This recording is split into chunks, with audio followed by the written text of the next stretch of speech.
Olá, pessoal. Esta é a aula 3 de análise multivariada e aprendizado não supervisionado.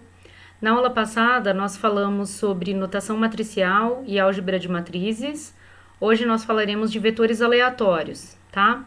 Esse material ele foi produzido com base no livro do Johnson e Wickern, de 2007, e também no livro do Mardia, Kent e Bibi, de 1979, tá? Esse livro, ele é bastante interessante, mas ele é um pouco mais avançado, tá? Então, para quem é principalmente de estatística e ciência de dados, é interessante dar uma olhada. Ele faz, inclusive, as técnicas que nós vamos fazer lá na segunda parte do curso, ele faz já com um maior formalismo, tá? Do que o livro do Johnson. Além desses dois, eu vou indicar também o livro do Sheldon Ross. Então, para os alunos que não fizeram 2 cursos de probabilidade, como os alunos de estatística e ciência de dados, se precisar dar uma olhada nos conceitos mais básicos, eu recomendo que vocês olhem esse livro, tá? Então, para a parte de distribuições multivariadas, que a gente vai começar a falar hoje, o livro do Sheldon Ross tem exemplos simples, começando da distribuição conjunta de 2 variáveis aleatórias, tá? Então, aqui a gente vai fazer, no caso, multivariado, vai ter algumas partes que eu vou fazer bivariado também, tá? Mas se tiver difícil de lembrar, então recomendo que vocês deem uma olhadinha no livro do Sheldon Ross. Então, a gente começa com a definição de vetor aleatório. Na aula passada nós vimos como definir, né, um vetor e uma matriz e todas as propriedades de transposta, inversa, o traço, o posto, o determinante. Hoje nós vamos falar então de um vetor de variáveis aleatórias, tá? Então um vetor aleatório de dimensão p por 1 nada mais é do que um vetor de variáveis aleatórias, ou seja, cada um desses elementos aqui é uma variável aleatória com média μi e variância sigma 2i, que em alguns momentos a gente vai usar essa notação sigma i, tá? Para ir de 1 até p, em que o μi, então, é o valor esperado do xi, né? Que é, então, a média populacional, e o sigma 2i é a variância do xi, né? Que seria o valor esperado de xi menos μi ao quadrado, a variância populacional. Mais especificamente, né, quem que é o valor esperado, que é o μi. Então, no caso em que xi é uma variável aleatória contínua, que tem uma função densidade de probabilidade fi de xi, o valor esperado vai ser a integral de menos infinito até infinito, de xi fi de xi dxi. No caso em que xi é uma variável aleatória discreta com função de probabilidade pi de xi, então você vai fazer a soma para todo o valor de x possível de xi vezes a função de probabilidade pi de xi, tá? Aqui a gente vai tratar com 2 casos, então x é contínua ou x é discreta. A variável aleatória é contínua se ela assume valores em um intervalo ou na reta, enfim, em um conjunto não enumerável de valores, e x vai ser uma variável aleatória discreta se ela assumir valores em um conjunto discreto de pontos ou em um conjunto enumerável. A variância, então, sigma 2i, vai assumir essa expressão aqui, né, integral de menos infinito até infinito, de xi menos mi ao quadrado, fi de xi dxi, se xi for uma variável aleatória contínua, e soma para todo xi de xi menos mi ao quadrado vezes a função de probabilidade de xi, se xi for uma variável aleatória discreta. Isso vem dos cursos de probabilidade ou de estatística básica. Quem não lembra pode pegar o livro do Sheldon Ross e dar uma relembrada. Bom, como aqui a gente vai tratar de variáveis que estão correlacionadas, né, faz sentido a gente falar da covariância e da correlação populacionais. Então, a covariância e a correlação populacionais, que são duas medidas de variabilidade conjunta das variáveis, são dadas respectivamente por, então, a covariância entre xi e xk, que eu vou chamar de sigma ik, valor esperado de xi menos mi vezes xk menos mi k. E a correlação entre xi e xk, que eu vou chamar de ρ e k, é a covariância entre xi e xk dividido pela raiz das variâncias, tá? Lembrando que essa correlação, ela está entre menos 1 e 1. E a covariância pode assumir qualquer valor na reta, tá? Lembrando que essa covariância e essa correlação são populacionais e nem sempre são conhecidas, assim como a média populacional também. Em geral, a gente tem interesse em estimar a média populacional e a covariância, variância, correlação populacional usando as quantidades amostrais, tá? Mais especificamente, a gente vai ter dois casos aqui, já vou falar de um caso que a gente não vai tratar a princípio, tá?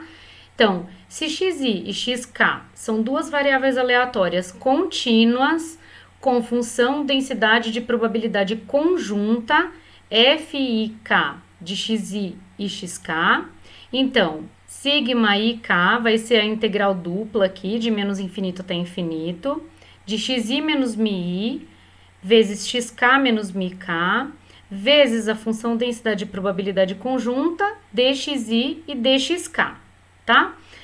No caso discreto, a gente substitui as integrais por somatória. E aqui a função densidade de probabilidade conjunta pela função de probabilidade conjunta de xi e xk. Então, aqui também, quem não lembra, né, da função densidade de probabilidade conjunta, função de probabilidade conjunta, pega, por exemplo, o livro do Sheldon Ross para dar uma olhada.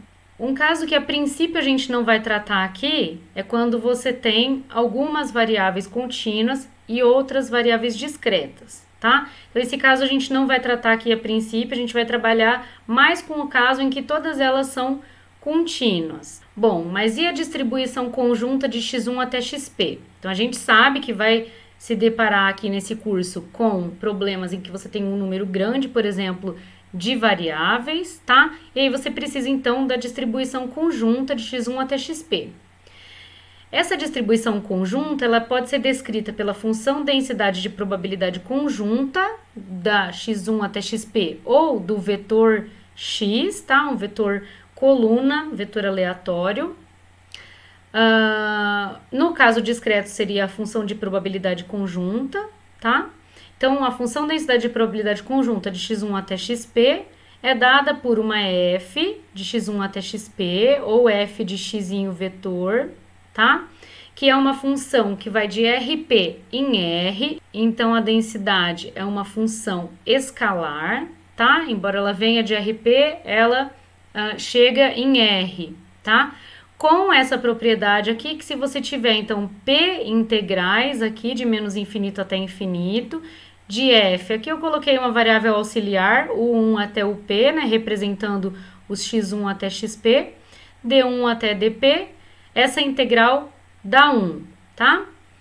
No caso discreto, a gente teria as somas, né, de todos os possíveis valores de cada uma das variáveis, a somatória, então, p somatórias da função de probabilidade conjunta daria 1. E a função distribuição acumulada? Então, como que seria calcular a probabilidade de um vetor x menor ou igual a um vetorzinho x? Ou seja, a probabilidade da primeira componente ser menor ou igual a um x1, da segunda ser menor a um x2 e da xp ser menor ou igual a um xp, a gente pode calcular com as integrais, tá? Então, aqui, essa f grande de x vai ser dada por p integrais de menos infinito até x1, menos infinito até xp, da função densidade de probabilidade de 1 até o p, d1 até dup, tá? E no caso discreto, substituiria por somatórias. E as funções distribuição acumulada e densidade de probabilidade marginais de xi, de um dado xi, sendo que ele está no vetor x1 até xp. Então, sem perda de generalidade, vamos supor que o i é igual a 1, tá? A gente poderia repetir isso para todas as outras variáveis e, inclusive, a gente poderia generalizar para, se você quiser, a marginal de x1, x2, quando você está num vetor x1, xp, por exemplo, tá? A ideia é a mesma. Então, se você quiser a função de distribuição acumulada marginal de x1, ela vai ser dada, então, você quer a probabilidade de x1 menor ou igual a um xzinho 1. Então, você vai fazer a integral. Para todas as outras, você vai integrar de menos infinito até infinito. E para a variável que você quer, aqui que você tem interesse, você vai fazer a integral de menos infinito até x1 dessa f de 1up du1 até dup, tá? Então, o resultado aqui vai ser uma função distribuição acumulada que depende do x1. E a função densidade de probabilidade marginal de x1. Então, essa daqui é a f1 de x1. Então, a gente já falou dela lá no terceiro slide, né? Só que agora a gente está olhando para ela como uma função densidade marginal. Como que ela é obtida? Então, ela é obtida integrando as outras, né? Então, de f1 até o P, du2 até dup, tá? Daí você vai ter a densidade, então, de x1. Notem que aqui, ó, a gente tem p menos 1 integrais, tá? Para obter, então, a densidade marginal de x1, a gente integra nas outras, tá? Da mesma forma, a gente poderia obter as outras funções de distribuição acumulada e as funções de densidade de probabilidade marginais. E, analogamente, para o caso discreto, a gente substituiria a integral para a somatória. Bom, e a ideia de independência estatística, né? Então, dada a distribuição conjunta de xi e xk, se você tiver que a probabilidade de xi menor ou igual a xi e xk menor ou igual a xk, como o produto aqui das funções de distribuições acumuladas marginais, né, de xi e xk, para todos os possíveis pares xi e xk, então dizemos que xi e xk são estatisticamente independentes, tá? Então, esse é um caminho. Você pode fatorar a função de distribuição acumulada, né? Então, você, no produto das marginais, então você tem xi e xk estatisticamente independentes ou simplesmente independentes. Se xi e xk são variáveis aleatórias contínuas com função densidade de probabilidade fi, então aqui ó, a gente parte da conjunta, tá? Função densidade de probabilidade conjunta FIK de xi e xk. A condição para independência é que você consiga fatorar a densidade conjunta no produto das marginais para todo par xi e xk, tá? Então, se você conseguir mostrar que você consegue fatorar a conjunta nas marginais para todo xi e xk, então você vai ter que xi e xk são variáveis aleatórias independentes. Bom, e se você tiver, então, P variáveis aleatórias contínuas, x1 até xp, né?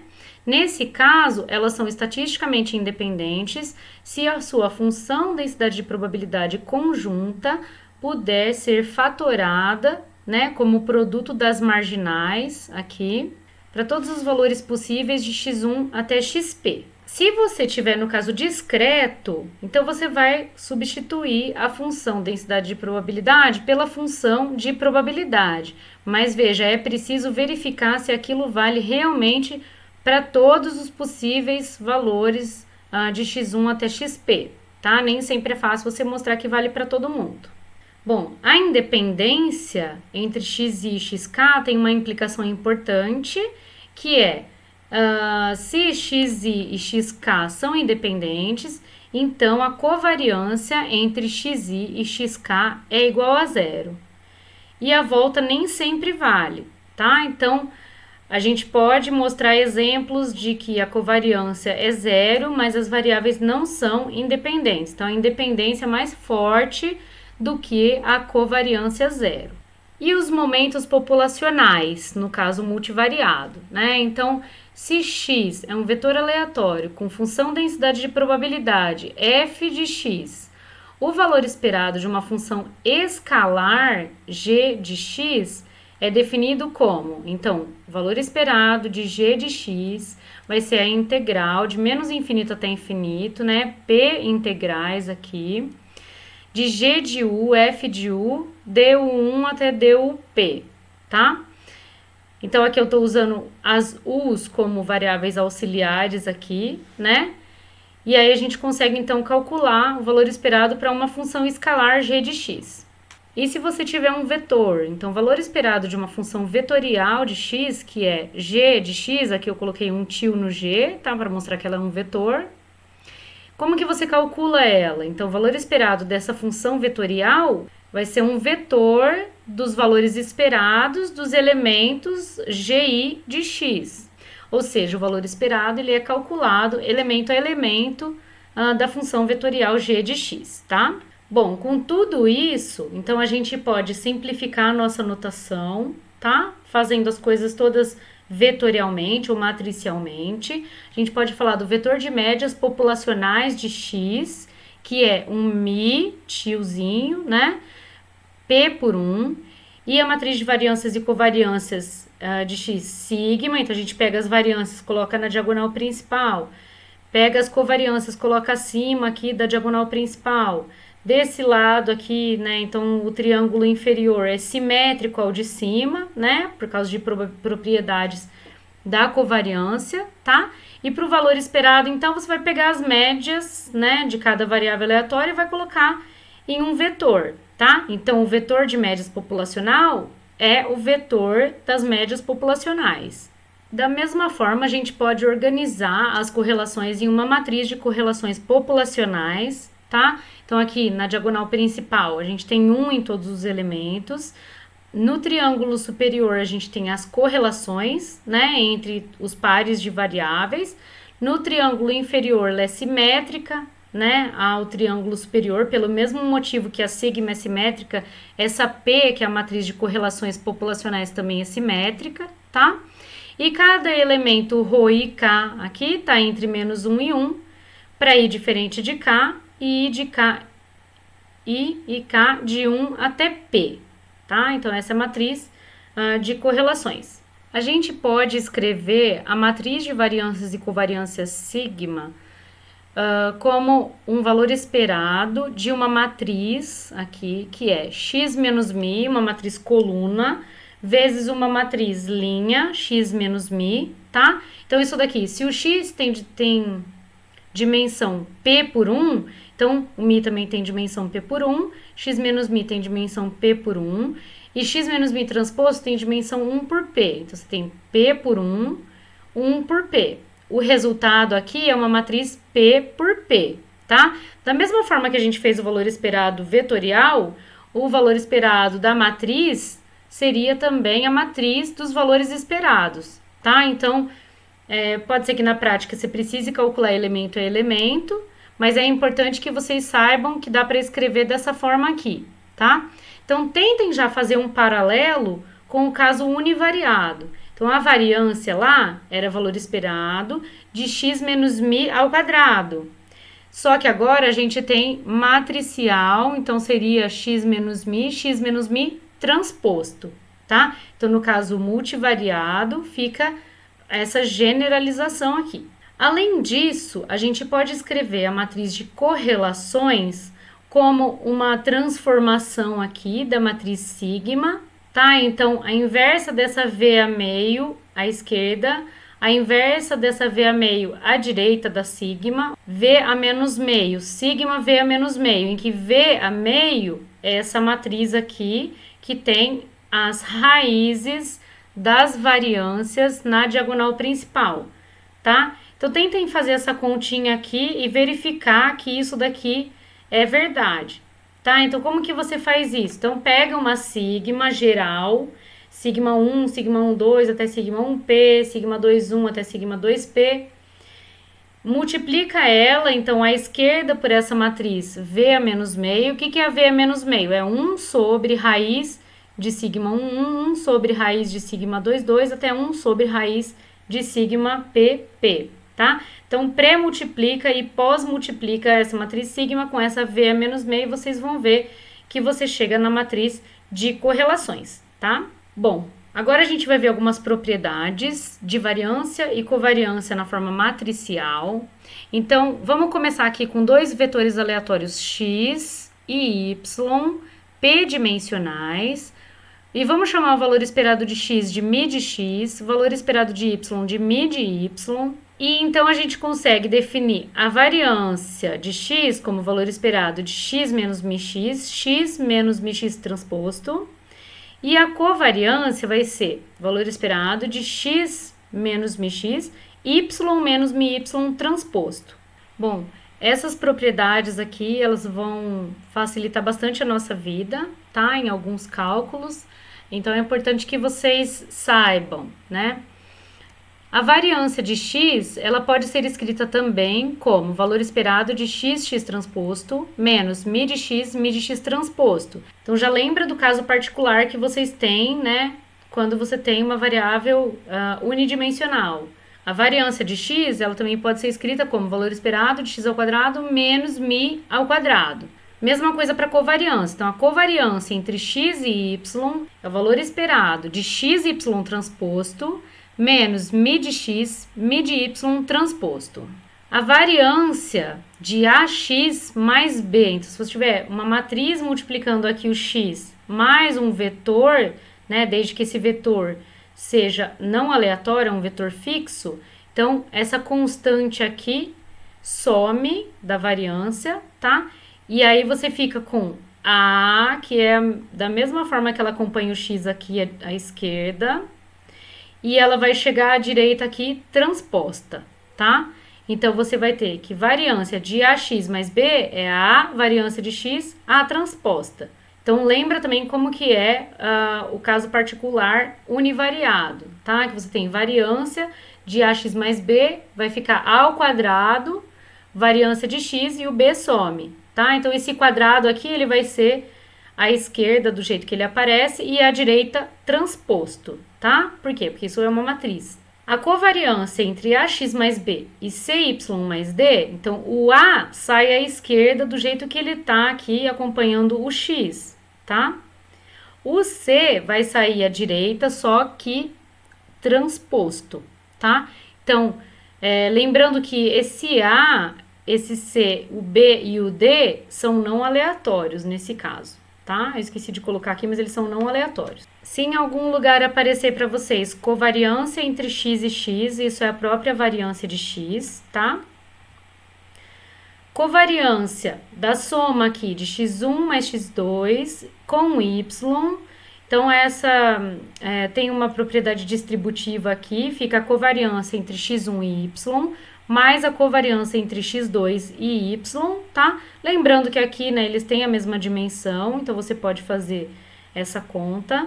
E só um detalhe, né? A covariância entre x1 e y, mesmo que os dois sejam vetores coluna, essa covariância aqui é uma matriz, tá? Por quê? Porque entra todas as combinações de elementos de x com elementos de y. Então, aqui, ó, só para reforçar o que eu falei, a covariância entre x e y são dois vetores coluna, tá? Vai ser o valor esperado de um vetor coluna vezes um vetor linha. Então, isso daqui dá uma matriz P por P, tá? Um detalhe aqui é que as duas, nesse caso aqui, elas não precisam ter a mesma dimensão, tá? Uma pode ser P por 1, a outra pode ser Q por 1. A matriz resultante, ela vai ter P linhas e Q colunas, tá? A variância da soma de x mais y, então a variância vai ser a variância de x mais a variância de y. Aí lembra que no caso univariado a gente tinha mais duas vezes a covariância? Aqui vai aparecer mais a covariância entre x e y mais a covariância entre y e x, tá? Então, nesse caso aqui também x e y tem que ter a mesma dimensão, senão você não consegue fazer essa soma, tá? Então, a variância de x vai ser uma matriz, digamos P por P, a variância de y é P por P, a covariância entre x e y é P por P, a covariância entre y e x é P por P, tá? Se x e y são independentes, então a covariância entre x e y é igual a zero, tá? Mas a volta nem sempre vale. Então, se a covariância for zero, não implica necessariamente que x e y são independentes. Bom, e uma amostra aleatória? Então, suponha que x tem uma distribuição de probabilidade multivariada, né? E que nós vamos observar uma amostra aleatória dessa distribuição, ou seja, que nós vamos observar n observações independentes e que vêm todas da mesma distribuição, tá? Então, a anotação vai ser a amostra aleatória, às vezes a gente vai escrever A ponto, né? x1 até xn. Então, notem que cada observação dessa daqui é da mesma dimensão do x, tá? Então, se o x tem dimensão p por 1, né? Então, essa daqui é p por 1, essa daqui é p por 1. Cada elemento dessa amostra aleatória tem dimensão p por 1, tá? Então, eu coloquei aqui o xi transposto, né? Eu poderia ter colocado um vetor, né? Vai ser x e 1 até x e p, tá? Então, cada elemento desse daqui tem dimensão p por 1. Bom, suponha que você ainda não observou, né? x1 até xn, que é a sua amostra aleatória, mas que você já quer organizar isso em uma matriz, tá? Então, como que a gente vai organizar? Da mesma forma que a gente fez lá quando a gente tinha matriz de dados, tá? Só que agora a gente tem uma matriz de variáveis aleatórias. Então, na x, que não tem o tipo, que é uma matriz, eu vou colocar a primeira observação transposta na primeira linha, tá? Então, o primeiro elemento da minha amostra aleatória vai entrar aqui transposto na primeira linha. Na segunda linha, vai entrar o segundo elemento da minha amostra aleatória transposto. E assim por diante até a enésima linha, né? Vai ser o enésimo elemento da minha amostra aleatória, tá? Essa matriz aqui, ó, mesma dimensão que a gente tinha lá na aula de análise descritiva. Ela tem N linhas, P colunas, tá? Então, a matriz, claro, que a gente vai considerar que vem de uma amostra aleatória, é a nossa matriz de dados, que tem N linhas e P colunas, tá? Só que aqui, antes da gente observar, ela é uma matriz aleatória, ok? Bom, então até agora a gente viu aqui, né, os momentos populacionais para um vetor aleatório com uma média μ e uma matriz de variâncias e covariâncias sigma, tá? Na primeira aula, a gente viu os momentos amostrais. Então, a gente viu a média amostral, matriz de variâncias e covariâncias amostrais, tá? Então, aqui a gente vai ver que tem um resultado, né? E a gente vai provar ele, eu vou fazer à mão, tá? Que, então, dada uma amostra aleatória x1 até xn, de uma distribuição com valor esperado de x igual a μ e variância de x igual a sigma, então, o vetor de médias amostrais é um estimador não viesado para μ, né? O que significa isso? Que o valor esperado dele é igual a μ, tá? E ele tem variância sigma sobre n, então ele também é um estimador consistente. Por quê? Porque quando o n cresce, essa variância aqui vai diminuindo, né? E se n for muito grande, vai a zero, tá? Então, ele é não viesado e a variância dele diminui quando o n cresce. Além disso, então, lembrando, né, que os elementos dessa S aqui são as covariâncias amostrais, tá? Então, o elemento SIK, ele é soma para J de 1 até N, de XJI menos XI barra, XJK menos XK barra, dividido por N aqui, tá? Então, você coloca todos esses elementos em uma matriz S. E aí, se você usar essa matriz S de variâncias e covariâncias amostrais para estimar a matriz de variâncias e covariâncias populacional, você vai ver que ele é viesado, tá?